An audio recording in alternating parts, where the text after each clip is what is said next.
Your two Iowa teams left a mark on women's college basketball, but also women's basketball at large. Is that like kind of crazy to think about?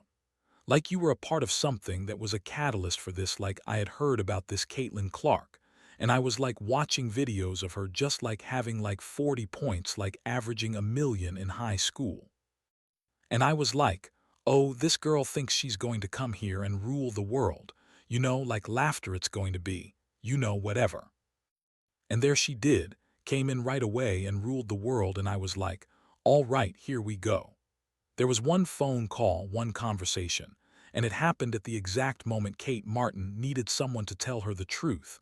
Not what was comfortable, not what sounded nice, but the actual truth about why things were falling apart in Las Vegas. The person on the other end of that line was Caitlin Clark, and what Caitlin told her in that conversation changed everything. Not just Kate's zip code, not just her jersey number, her entire career trajectory.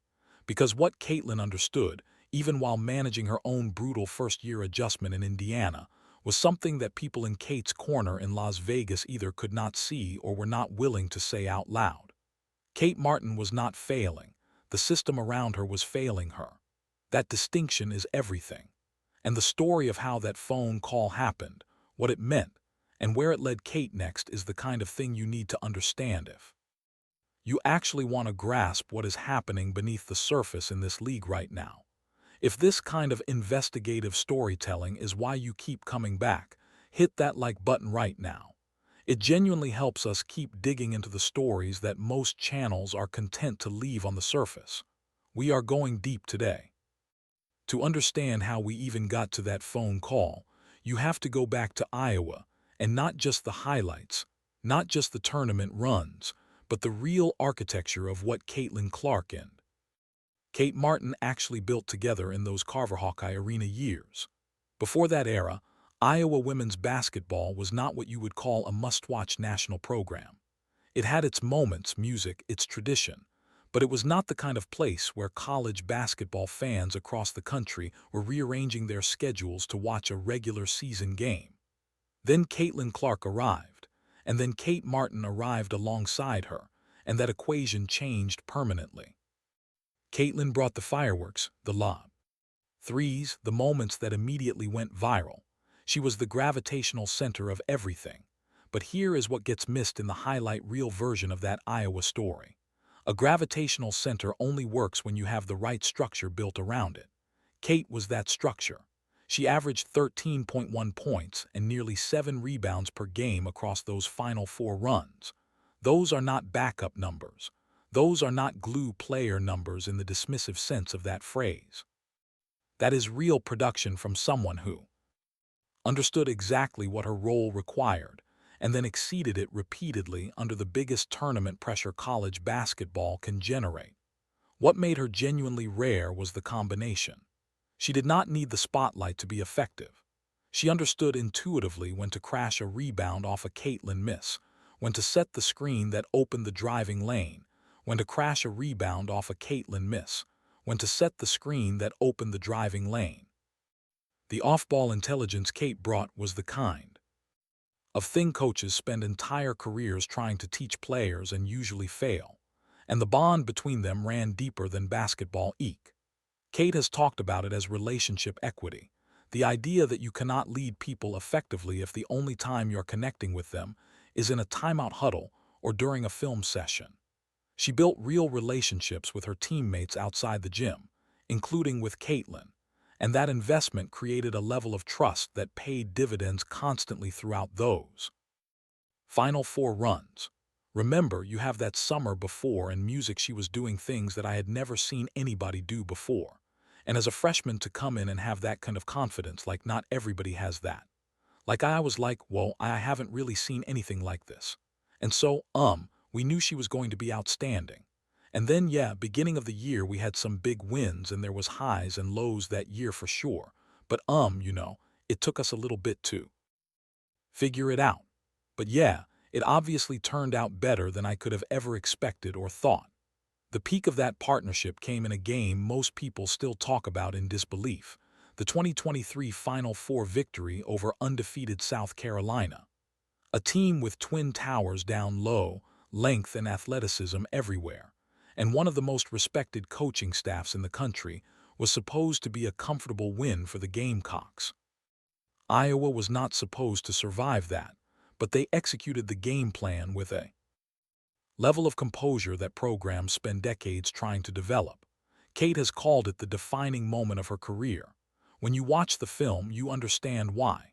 She was everywhere in that game, communicating on defense, boxing out, cutting off actions, setting screens. Every single winning detail, that was the player who entered the WNBA draft. That was the player the Las Vegas Aces selected. And what happened next is one of the more honest examples of how the professional system can take a real player and quietly erase her if the timing and the environment are wrong. The Aces did not draft Kate to develop her. Looking back now, it is clear she was drafted to provide professional depth behind a roster that was already settled. Veterans like Ajah Wilson and Chelsea Gray were going to dominate that rotation. And Becky Hammon, one of the sharpest tactical minds in the league, was not going to disrupt a proven championship formula to carve out development minutes for a rookie. That is not a criticism of Hammon, that is just the reality of what the Aces were in that moment, a team built to win now, not to build. The numbers document the slow collapse with uncomfortable precision. Early in the season, Kate was averaging around 20 minutes per game. That is a solid foundation for a rookie learning the pro speed. By September, that number had collapsed to 11.5. Her scoring dropped to 2.6. Her rebounding fell to 1.6. The player who was controlling boards and hitting shots in front of packed arenas at Iowa was being reduced to bench presence, visible enough to be there, invisible enough to be there. And then the playoffs arrived. 6 playoff games, 3 total minutes, 3. At that point, you are past the conversation about development curves and adjustment periods. 3 minutes across 6 playoff games is a decision. The Las Vegas Aces had looked at what Kate Martin offered and decided it did not fit into the minutes they were willing to invest. Full stop. Here is what you were noticing when you watched those Aces playoff runs, and something felt slightly off about the bench energy, about the rotation depth, about the spaces where a young player should have been earning trust. That was the quiet erasure of a player who deserved better circumstances than the one she landed in. Drop a comment below right now. Do you think the WNBA has a systemic problem with how veteran-heavy rosters handle young players? We are seeing more and more of this pattern across multiple teams, and we want to know what you are seeing from where you are watching. The WNBA's physical and intellectual demands are genuinely unlike anything a player experiences in college, even at the highest level. The speed compresses decision windows down to fractions of a second. The size and length of interior defenders makes the same layup that worked against a Big Ten defense into a contested nightmare. Players who averaged 20-plus points in March Madness have come into this league and needed 2 full seasons just to find their footing. The adjustment is real, and it is universal, but Kate's situation in Vegas was never really about the adjustment. The adjustment was happening. She was getting sharper, understanding the speed, refining her reads. What was not happening was the opportunity to demonstrate any of that in real game situations. You cannot build WNBA confidence in practice minutes. You build it through live possessions against players who are trying just as hard to take those minutes back. Vegas was not giving her those possessions, and by the time the expansion draft arrived, everyone involved, Kate included, had already understood the reality of the situation. She was not going to be protected. That moment, that specific piece of information, is where the Caitlin Clark conversation becomes the center of this entire story. Because when Kate was processing what it meant to leave the only professional team she had ever known, she did what she had always done when things got cloudy. She reached out to the person she trusted most. She called Caitlin Clark. Real quick, what did you notice about Caitlin's work ethic? Was there anything that stood out? Yeah, absolutely. I mean, she was in the gym constantly. And it was like the way she approached everything, too, was like it was like with a sort of excellence. It wasn't like, oh, I'm just going to go through the motions and like whatever. It was like, no, like, I'm here to kick your butt in every single drill, every single practice, like, and especially whenever our like gray squad guys were playing against us. It was like if you're across from me, you're my enemy, you know. And like clear's throat, I think that's just kind of how you have to approach things to get better. And she had that, you know, next level mindset, and it really just raised us all up. What matters here is the context Caitlin was navigating on her own side of that call. Her rookie year in Indiana was not the smooth transition anyone outside the sport may have assumed. The speed was different. The physicality was real. The pressure of being treated as the face of an entire franchise, and arguably the face of the league's new commercial moment, arrived before she had even found her shooting rhythm at the professional level. Caitlin Clark was managing her own enormous adjustment while simultaneously becoming the most analyzed player in women's basketball history. And yet, the moment Kate explained what had happened in Vegas, Caitlin understood it immediately. Not just the facts, but the feeling behind them, the slow disappearance of minutes, the playoff bench experience that barely qualified as participation, the creeping doubt that maybe the problem was internal rather than structural. What Caitlin told her was direct. Real quick, if this channel has been your go-to source for the real story behind what happens in this league, consider joining as a member. Your support is what makes it possible for us to keep going this deep on stories like this one, and we genuinely appreciate every member who makes that investment. Here is where the story shifts from a personal narrative into something with broader implications for how the WNBA functions as a system. The expansion draft that introduced the Golden State Valkyries into the league created something genuinely rare in professional sports, an opportunity for players who had been buried in entrenched hierarchies to start fresh somewhere that actually needed to build, not inherit music, build. Vegas treated Kate as a depth piece, useful enough to keep around, not valuable enough to prioritize. Golden State did the opposite. The Valkyries selected her because they understood that building a culture from scratch requires people who already know how to operate within a winning one. Kate Martin spent 4 years at Iowa doing exactly that. She knows how championships are assembled from the inside. She knows what unselfish, high IQ basketball looks like at scale. That institutional knowledge does not just appear on a stat line, but it shapes everything about how a young franchise develops its identity. Head coach Natalie McCarthy already knew what Kate could provide. She had watched it on film from the Vegas. In Golden State, the priorities are fundamentally different. Effort matters. Communication matters. Basketball intelligence matters. Mistakes are correctable. What is not correctable is the habit of drifting through the game without competing. And that has never been Kate's problem. The fan response in the Bay Area has validated the decision from day one. The Valkyries sold out their home schedule before the roster was even finalized. Chase Center, a venue that already had a championship culture built in from the Warriors' years, filled up with fans who stayed through a loss to Los Angeles and cheered from the first minute to the last. Kate has talked about what that means to a team that is still finding its identity. The knowledge that the crowd is invested regardless of the scoreboard. What are the crowd that is not something you take for granted when you spent a rookie season mostly warming a bench in a city where the aces were already expected to win everything? Share this video with someone who follows Kate's story, because the next chapter is the one that is going to decide what her WNBA legacy actually looks like. And it is already underway. This is also the moment to examine what the situation reveals about the structural dynamics that affect every young player who enters the WNBA without a guaranteed star-level role.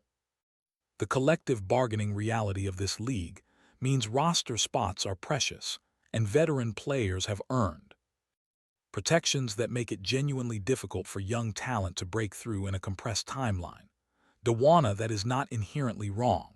Experienced players deserve security, but the downstream effect is that a player like Kate Martin, skilled, versatile, culturally valuable, can enter the right organization at the wrong moment and watch her trajectory get distorted through no fault of her own. The Valkyries represent an interesting model for what an alternative looks like. An expansion franchise is not constrained by the same seniority calculus. Every player enters on something closer to equal footing, and the contribution that actually matters is the one that happens in the next game, not the reputation carried over from seasons past. Kate's role in Golden State is clearly defined. Rebound with purpose, defend with effort, make the smart pass, hit the open shot. But more than the production, her job is to help build the habits and standards of a franchise that wants to compete for a championship within 5 years. The ownership has said it publicly. The expectation is set. And for the first time in her professional career, Kate Martin is part of an organization whose timeline includes her.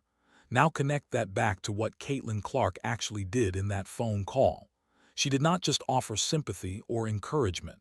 She gave Kate a framework for understanding her situation accurately. The environment had failed her, not the other way around. And that framework made leaving Vegas feel like a choice rather than a concession. Distinction music is enormous.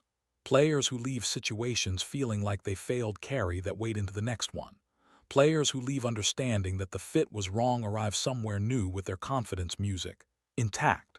Kate Martin arrived at Golden State with her confidence intact, and you can see it in how she has talked about the franchise since day one, not with relief, but with genuine excitement about what they are building and her specific role inside it.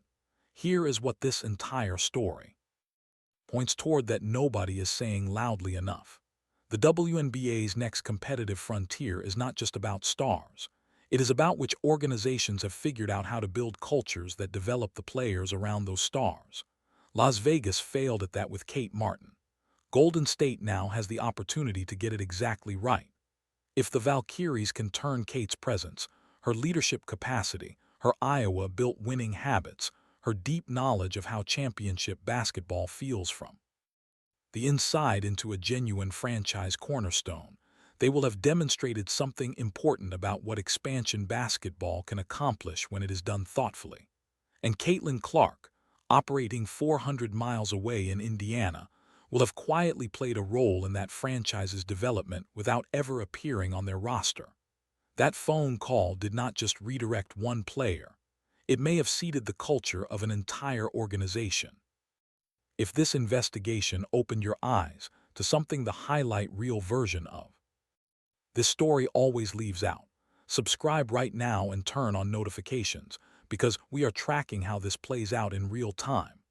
Next video, we are looking at how the Valkyries' first full season is reshaping conversations about expansion teams and player development across the entire league. You do not want to miss where this goes next. This is not just Kate Martin's comeback story. It is the blueprint for how one honest conversation from the right person at the right moment can rewrite what a career looks like. We will see you there.